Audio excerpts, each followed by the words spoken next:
I wasn't looking for trouble that night. Honestly, I'd been trying to do the opposite, to keep my mind off the gnawing sense that something in my marriage had shifted in ways I couldn't name yet. I'd made dinner for one, washed the dishes, and sat down with my laptop to catch up on work emails. At least that was the plan. The distraction didn't last. Out of habit, I checked my bank app, scrolling past the usual grocery store and coffee shop charges, when a line item jumped out at me like a flare in the dark. The Lighthouse Inn, a boutique hotel 2 blocks from the rooftop bar where Sarah had been posting Instagram stories earlier that evening. The timestamp read 11:42 p.m. It wasn't a place people stayed the night. The Lighthouse was known for something else entirely: short-stay rooms. Hourly rates, a certain reputation whispered about but never admitted aloud. My first thought was that there had to be some kind of mistake. Maybe her card had been skimmed, or maybe there was another lighthouse in somewhere else. But the address in the statement matched exactly. I tried to tell myself not to overreact.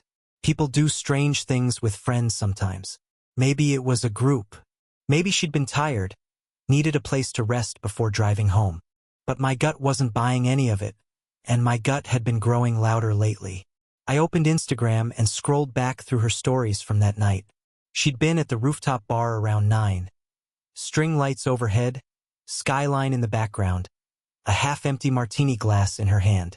She was smiling, wide and bright, but it was the kind of smile I'd come to recognize as her public smile. The one she wore for others, not for me. Then I saw it. In one photo, she'd taken the *T angled toward the window, probably to capture the city lights outside. But the reflection in the glass told a different story. Just behind her, half hidden, was the sharp outline of a man's shoulder. On that shoulder, faint but unmistakable, was a tattoo of a weathered compass.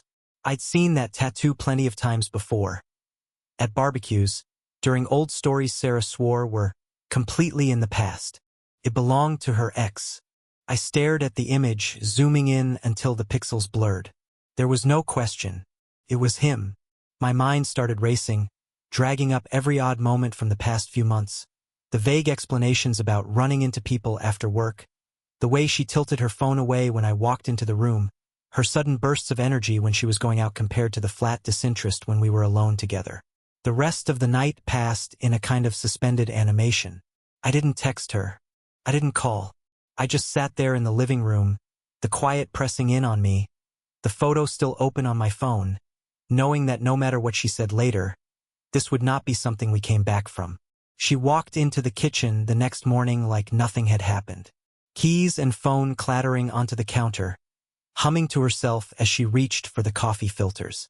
Before I could even ask, she jumped ahead of the conversation, her favorite tactic when she wanted to control the narrative. "It was just networking," she said, pouring water into the coffee maker. "After the rooftop bar, I ran into some people from an old project. We were talking about maybe collaborating again. Totally harmless." The words were smooth, but her tone was brittle. Then she glanced over at me, eyes narrowing in that half-playful, half-accusatory way she used when she wanted me to feel like the problem. "You've been so jealous lately, Andrew," she added, voice light but cutting. "It's exhausting." I didn't answer right away. In her mind, this was already about my supposed insecurity, not her choices. I could feel the conversation steering toward the same loop we'd been stuck in before. Her minimizing, me defending, both of us walking away without resolution. She kept talking, spinning the night into something innocuous, leaving out details, skipping over the part where her ex happened to be in the exact same bar, the exact same frame of a photo. But I'd already stopped listening. The truth, which I wouldn't hear from her until much later, was far uglier. She hadn't just run into her ex by accident. She had stayed with him on purpose. Not because she wanted to rekindle anything, but as a way to teach me a lesson. Her words, not mine. To punish me for what she called my lack of faith in her. The irony didn't escape me. While she was gone that night, I'd already made my decision. I didn't yell. I didn't send an angry text. I just went online, found a last-minute moving crew, and booked them for the next day.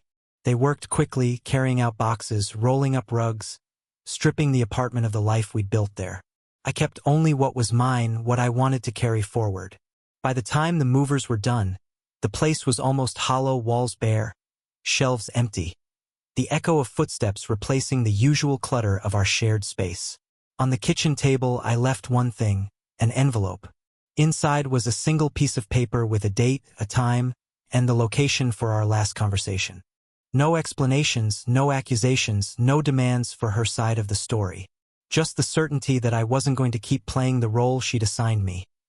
The jealous, insecure husband, grateful for scraps of attention. Whatever she had been looking for that night, she had found her way out, and so had I.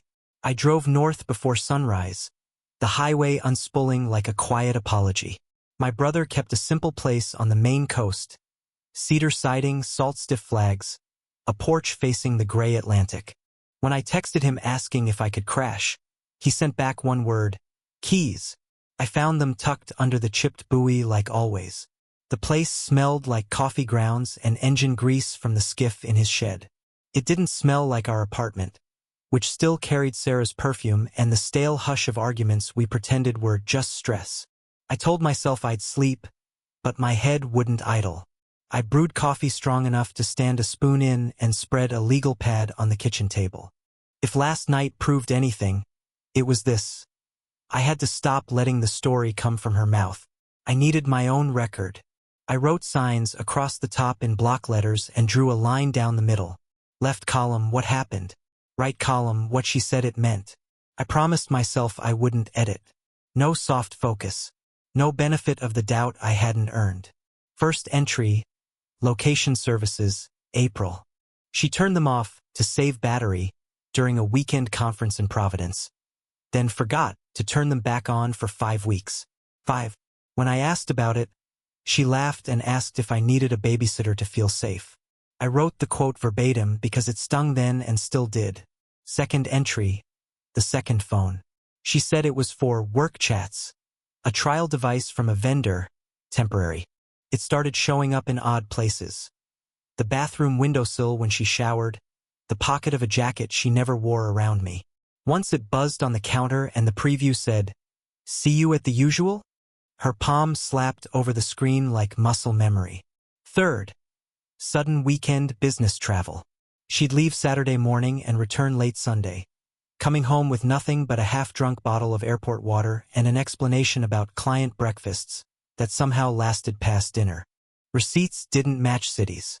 A lift from Soho when she claimed she'd been in Newark. A brunch charge in Cambridge during a supposed New Haven pitch. Fourth, jewelry without receipts. Small things at first, earrings I'd never seen, then a thin gold chain that appeared overnight and vanished a week later. When I asked where it came from, she shrugged. "It was in my old stuff," she said, as if time was a closet she could keep raiding. Fifth, family dates missing. Our shared calendar dropped events that mattered to me. Dinner with my parents, my niece's recital. "Oh, I didn't see it," she'd say, like the app had developed a taste for erasing my side of life. The night my mother asked if Sarah was okay with us visiting less, I heard my answers sound like commercials. Sixth, postponed visits to my parents. Every month, a new complication, migraine, client emergency, car trouble, flu. She always had energy for other people's crises. Ours rarely made her schedule. Seventh, party humor at my expense. Friends laughed and I pretended I was in on it. "Andrew thinks receipts are a love language," she'd say, and people grinned the way they do when someone brave says the quiet part. I laughed too, first out of habit, then out of fear of being the K***al joy. Later in bed, I told myself it was just her bit. The list grew. Consistent distancing and devaluation. A therapist would label it months later. I didn't know the term then. I only knew the feeling, the way small cuts heal just enough to be reopened. I drew arrows between entries until the page looked like a map of roads we never took. The ocean was loud that morning, a constant, even when the wind died. I stood on the porch with my mug and tried to let the noise push everything else out. Memory is stubborn, though. It prefers excavation to rest. I rewound further.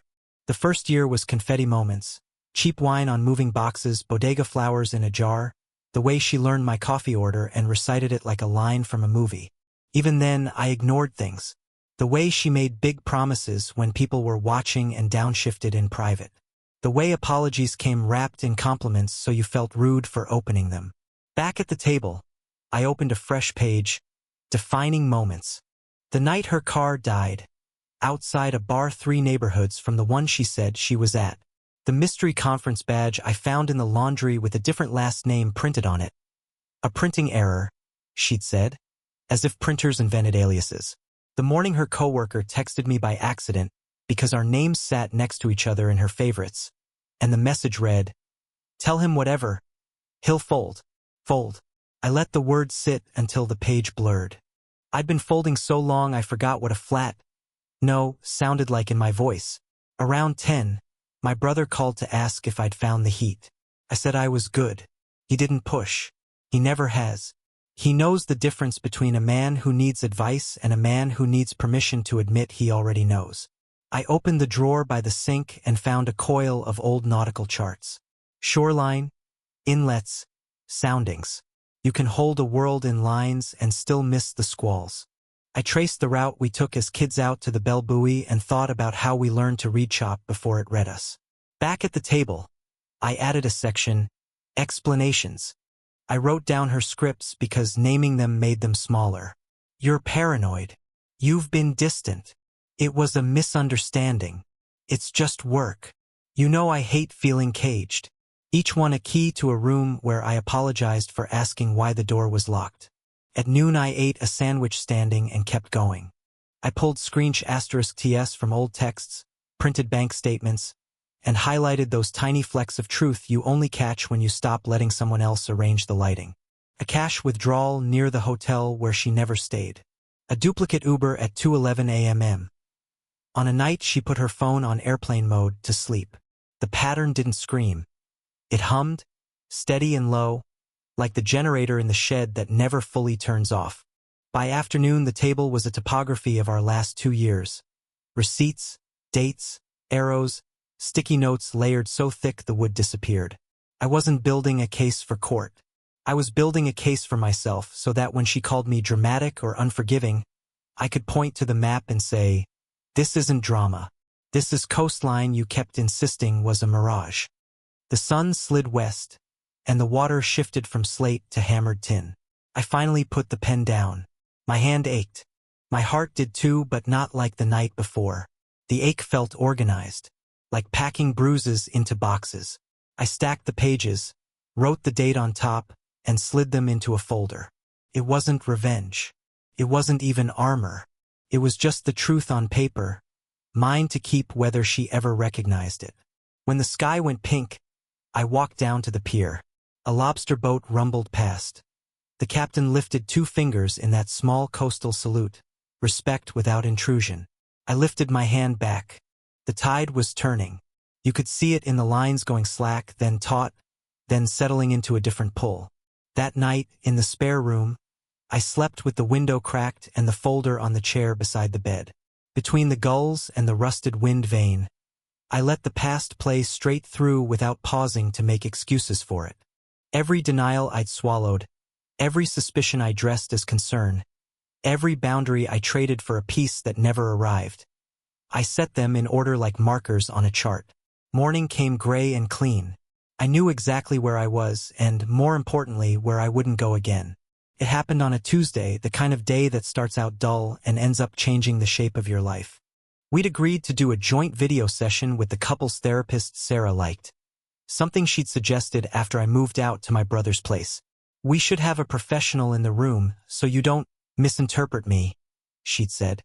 The phrasing stuck with me, the way she framed herself as the one needing protection from my perception. The session started stiff. The therapist asked open-ended questions. Sarah gave polished answers, the kind that sound self-aware until you notice they're missing an actual admission of anything. I kept my camera on mute, not trusting myself to interrupt without derailing the whole thing. Then, without preamble, the therapist asked, "Sarah, can you walk Andrew through your understanding of why he left?" She inhaled, exhaled, looked down, then straight into the camera. Because I spent the night with my ex, she said evenly. To make him feel rejected. It wasn't an apology.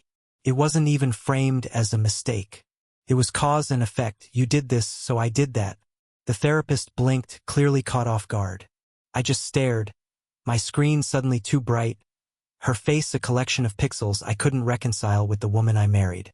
The therapist tried to ask what she meant by make him feel rejected. But Sarah waved it off, saying something about needing to balance the dynamic. I felt my jaw tighten so hard my molars ached. That same afternoon, the ex decided to contribute his own proof, like some twisted open mic confession. He sent me security footage from the intercom system in his building. Sarah entering at 2:17 a.m., hair windblown, dressed the same one from her rooftop bar stories. Leaving at 10:43 a.m., head down, a takeout coffee in hand. No ambiguity. While I was still staring at the video, my email pinged. A message from the Lighthouse Inn. Subject line, lost item, room 402. The body was short. We believe you or your guest may have left an earring in the room during your recent stay.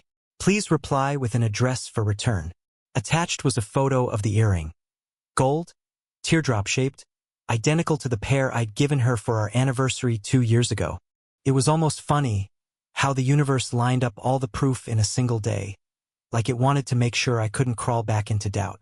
When I forwarded the hotel email to her, she replied within 5 minutes. Why are you going through my stuff? That was it. No denial, no explanation, just a counteraccusation, as if the real crime was my awareness. I didn't answer. There was nothing left to clarify. The admission, the footage, the hotel's polite lost and found. Together they closed the case. All those months of mental contortions, trying to give her the benefit of the doubt, had been nothing but self-inflicted delay. Later that night, my brother found me at the kitchen table, the laptop open to the hotel email. He didn't ask what happened. He could read it in my face. He just poured 2 fingers of bourbon into a glass, slid it across to me, and sat down without a word. I thought I'd feel vindicated, I said eventually. Like, finally, here's the proof. Now I can let it go. And, he asked, it's worse. It's flat. Like the part of me that cared enough to fight is just gone. He nodded, the way people do when they've been there themselves. We didn't speak for a while. The waves outside kept their own rhythm, unbothered. In the past, when Sarah's behavior crossed a line, I'd find myself scrambling to absorb the blast. Running interference with friends, smoothing things over with family, making sure her image stayed intact. It was instinct, like ducking when something flies at your head. But that night, with the evidence in a neat little row, I realized there would be no cleanup operation this time. This wasn't a rumor I could downplay, or a misunderstanding I could frame as quirky. This was her, in her own voice and body, confirming everything I'd suspected and worse, that it wasn't even about him. It was about me, about how far she could push before I'd stop catching her fall. I slept little. Every time I closed my eyes, I saw the split screen. Her calm confession in therapy, the grainy footage of her walking out of his building, the earring under hotel lighting. It wasn't pain so much as static, an all-body hum that left no room for anything else. By morning, I'd stopped replaying what I might say to her next. There was nothing left to negotiate. The story had told itself to completion. All that remained was to decide how I'd write the last line. The apartment had been stripped of us before she even saw it. Rugs rolled up, shelves emptied, every framed photo removed so that the nail holes looked like bullet points in some unfinished list. The movers had worked while she was gone, their footsteps replacing ours, their voices the only ones in a space that used to hold our arguments and reconciliations. On the bare kitchen table, the envelope waited where I'd left it. Date, time, location. My handwriting was blunt. Each letter pressed deep enough into the paper to dent the wood beneath. No explanation, no questions. Just coordinates for an ending. She found it that night. I wasn't there to see her open it, but I can picture it. The pause when she walked in, scanning the absence, realizing it wasn't just messiness or spring cleaning, but a deliberate removal of her place here. The way she would have picked up the envelope with 2 fingers like it might bite. holding it up to the light before sliding the paper free. I was halfway through a bowl of clam chowder at my brother's when my phone lit up with her name. I let it ring out. Then the text started. Andrew, what is this? Where's my stuff? We need to talk. You can't just do this. By midnight, her tone had shifted. This isn't fair to you either. We should be careful about how this looks. People are going to think you've lost it. And there it was, the pivot from panic to image control. She didn't stop at me. Over the next 48 hours, she cast the net wide. Mutual friends texted me out of nowhere, opening with, "Hey, I heard." Or, "Sarah says you're going through something." My parents called, confused, because she dropped by with a pie and an apology for any misunderstandings. She posted a carousel of old vacation photos to her feed with a caption about holding onto the good times. It was a playbook I knew well. Flood the room with sentiment until people forget why they walked in. Archive the mess and bring out the greatest hits. The problem was, she'd always had me to run interference before. I'd be the one telling friends she was just stressed, assuring my parents we were fine, laughing off her social media swings as Sarah being Sarah. Now, with me silent, the gap between her presentation and the actual timeline stood naked in daylight. Acquaintances started stepping back. Invitations she used to count on stopped appearing in her inbox. The likes and comments under her nostalgic posts slowed, turning into awkward half-sentences. Without someone to co-sign the version of events she was selling, her reach was shrinking. It only made her push harder.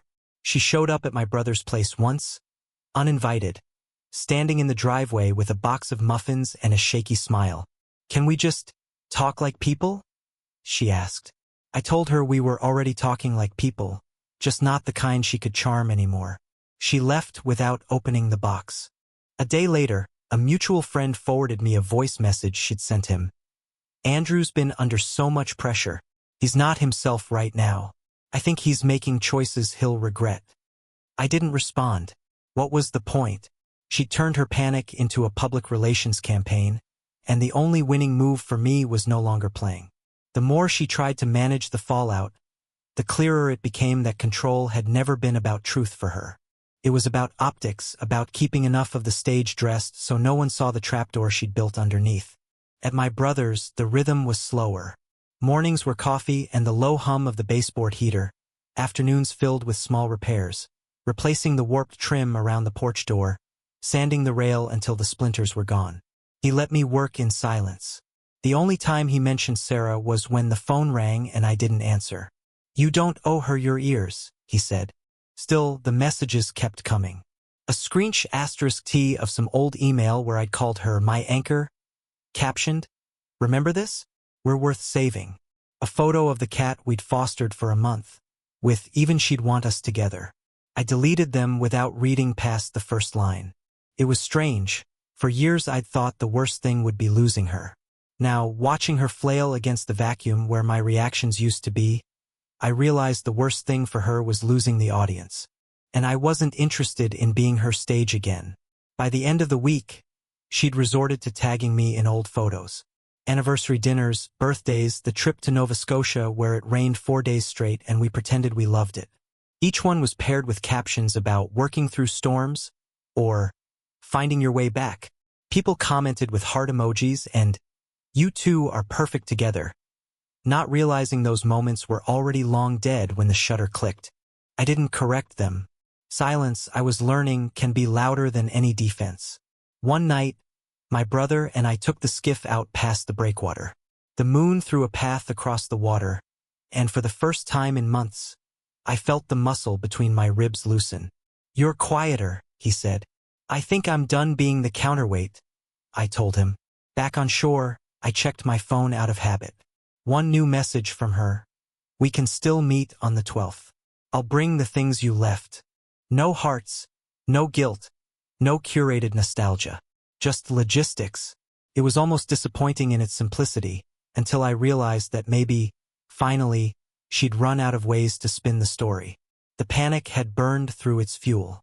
All that was left was the ember of whatever came next. The 12th landed on a brittle, clear morning. The kind of winter day where the air feels scrubbed clean but the cold cuts straight through your coat. I drove into Portland early, parking at the marina while the harbor was still yawning itself awake. Gulls tracing lazy circles, a couple of lobstermen shouting to each other across the dock. The water was glassy, broken only by the slow churn of a trawler heading out past the breakwater. I'd chosen this spot for a reason. It wasn't sentimental, no anniversaries celebrated here, no shared history to we *p***nies in conversation. It was neutral ground, public enough that there'd be no dramatics, quiet enough that we could speak without the noise of a cafe or the pull of a familiar street. I brought a manila folder and a notepad in my bag. Inside the folder was the separation agreement my lawyer had drawn up, along with a list I'd handwritten. Items from the apartment I was willing to leave her, accounts she could close in her own time, things I didn't want back. It wasn't generosity so much as efficiency. The sooner the loose ends were tied, the sooner this became something in my past tense. Sarah arrived 10 minutes late. She texted parking at the time we were meant to meet, and I didn't bother replying. I saw her coming down the dock, clutching a box in both arms. My old jacket, a waxed canvas one she'd borrowed years ago, was draped over the top.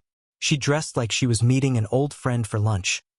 Jeans, boots, a soft gray sweater. Her hair was tucked behind one ear, and she'd gone light on makeup, a decision I knew was deliberate. Too much, and it would look like she was trying to impress me. Barefaced, and it might read as careless. This middle ground was calculated, approachable, non-threatening, like a peace envoy. "Hey," she said when she reached me, setting the box on the picnic table. Her breath clouded the air. "Hey," I returned, sitting across from her. For a moment, neither of us spoke. The slap of halyards against masts filled the gap. I reached into my bag, pulled out the folder, and slid it across. "What's this?" she asked, not touching it yet. "Separation agreement. My lawyer drafted it. I included a list of what I'm leaving you, the things from the apartment, the accounts you might need to transition. Straightforward. No surprises." Her eyes flicked down at the folder, then back at me. "You already have a lawyer?" "Yes." She let out a small, humorless laugh. "You didn't waste any time." "I've had time," I said. That shut her up for a second. She looked away out at the water. "You know, I thought maybe this could be a conversation about us." "It is," I said. "Just not the version you're imagining." Her jaw tightened, but she flipped the folder open anyway. Her eyes scanned the pages, moving faster over the legal sections than I'd expected. She wasn't here to haggle. She was here to see if there was a door left ajar. The box between us still sat unopened. "That for me?" I asked. She glanced at it. "Your jacket. And a few things I found. Thought they might matter." I pulled the jacket free. The lining smelled faintly of cedar from her closet, though under that was the salt and oil scent I remembered from before she ever wore it. "Thanks," I said, folding it over the bench. When I didn't reach for the rest, she slid the box toward me. Inside were mementos, ticket stubs, postcards, a Polaroid of us on a hiking trail. The photo was from a trip I'd almost forgotten. Vermont, early fall, a rental cabin with a broken heater. In the picture, she's laughing, hair whipped by wind, my arms slung over her shoulders. I set it back in the box without comment. "Do you remember that trip?" she asked. "Sure," I said. "I was happy then," she said quietly, as if offering me proof that she was capable of it once. "You were good at looking happy," I replied. She flinched, and for a beat I thought she might pack up and leave. But she stayed, fingers tracing the spine of the folder. "The thing with him," she began, then stopped. "It's over. It's been over. I'm not even sure why it started anymore." "Maybe because you could," I said. Her lips pressed into a line. "I came today because I thought, maybe if I explained it in person, without the noise, you'd hear me. I wanted to try, but you've already decided." "Sarah, I decided the night I came home and the apartment was a set of missing pieces. This," I tapped the folder, "is just the paperwork catching up." The wind picked up, carrying the tang of low tide. Somewhere down the dock, a cleat groaned under strain. She closed the folder, tucking it under her arm like she'd accepted it, but didn't want to be seen holding it. "You're not angry anymore," she said, almost accusingly. I was. "Now I'm done." Her eyes glossed, but she didn't let the tears fall. Maybe she knew that was a currency she'd already overdrawn. She stood, the box still in front of me, the folder under her arm. "I'll have my lawyer look at it," she said. "Good," I said. For a second, she lingered, like there was one more line she wanted to deliver. But the gulls were getting louder, and the tide was sliding out, and I think she realized this wasn't a scene she could stretch. She walked back the way she'd come, her boots thudding on the dock planks. I didn't watch her go the whole way, just long enough to see her pause at the top of the ramp, looking out over the water. Then she turned and disappeared toward the parking lot. I sat there a while longer, hands in my jacket pockets, letting the cold settle into my fingers. The box sat between my boots, its contents shifting quietly whenever the wind nudged it. Eventually, I picked it up and carried it to the truck. Not because I wanted what was inside, but because leaving it there felt like littering. When I drove away, the marina shrank in the rear view until it was just masts against sky. Neutral ground had done its job. There'd been no explosion, no grand reconciliation. Just the clean, almost antiseptic exchange of two people dismantling the frame they'd once built together. And for the first time in a long while, that felt like enough.